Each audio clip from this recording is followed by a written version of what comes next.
In sport, South Africa successfully defended their USA Sevens title in Las Vegas Sunday, winning a thrilling cup final 14-7 against reigning series champions New Zealand. The side now takes a 1-point lead over New Zealand in the overall HSBC Sevens World Series standings, courtesy of that win. The result also extended their winning streak against the Kiwis to 5 matches, dating back to December 2012. Scott Curry gave New Zealand the lead in a crunching final at the Sam Boyd Stadium, but tries by Branko du Preez and Werner Kok were enough to seal the South Africans' title defence as they conceded just 14 points en route to their victory. After 4 rounds out of 9 in the series, South Africa lead the standings with 78 points to New Zealand's 77. Fiji's third with 56, while England is on 53. Ghana booked their place in the semi-finals of the ongoing African Nations Championship on Sunday night with a 1-0 win over the DR Congo. The Black Stars will now face fellow West African side Nigeria in the semi-finals of the tournament. The two sides played a goalless first half at the Free State Stadium, with neither side able to break the deadlock.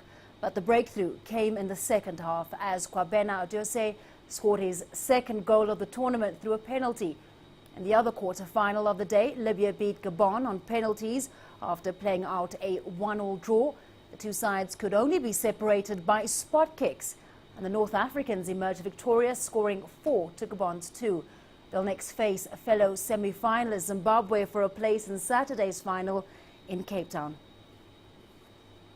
Now, Somalia may not be the first country that comes to mind when you think of winter sports, but for the first time ever, the country will have representatives in the World Championships of the ancient winter ice skating sport bandy. Following a year of intensive training in Sweden, a group of young Somalis are in Siberia facing Germany in a World Championship Group B game. Formed about 7 months ago and composed mainly of immigrants in the Swedish city of Borlänge, the story of the team echoes the Jamaican bobsled Olympic team that was immortalized in the film Cool Runnings. The team was recruited from a local football club and taught to skate within a short amount of time. Bandy is a sport similar to ice hockey, played on a football-sized field with 11 players on each team. For the team, their main objective is to put Somalia on the map in winter sport. It's about showing that we can skate and that we too can play bandy and not only football or basketball. There were a lot of expectation and excitement. They began from absolute scratch. I've been around since the second ice training sessions, and for many of them it was the second ice training in their lives. So I'm proud of how far we've come and what we've managed to achieve in this extremely short time. It felt great. It's a feeling you can't describe. I even cried with joy. Just before we wrap up, a tiny town in eastern Uganda is making a name for itself among adventurers worldwide. Every year, hundreds of tourists find their way to Matamu on the banks of the Nile, and they come hunting for a very special wave. CCTV's Leon Sengange has more. It's long been one of Africa's top tourist attractions. But the Nile is a draw for sports fanatics too, particularly freestyle kayakers. The waves are amazing, the sunshine's amazing, the people are amazing. It just keeps bringing me back. The Nile River Festival started 9 years ago, and its reputation continues to grow.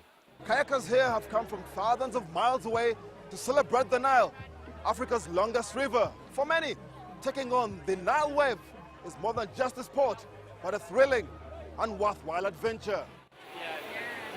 The Nile Special Wave, as it's called, surges year-round. It's perfect for training. It just has the right set of features that you want for a competition wave. It has 80 servers, so it means you don't have to walk to the top of the rapid to get onto the wave over again. You can easily paddle up. It's a good size. It's just a good style of it. It has a small foam pile at the top, so it's easy to retain a surf on it, and it's easy to throw big moves on it. The locals too have taken on the sport, but freestyle kayaking is not lucrative. So many survive on shoestring budgets. I would really want to be at the top level, but the equipment is expensive. We can only buy used ones.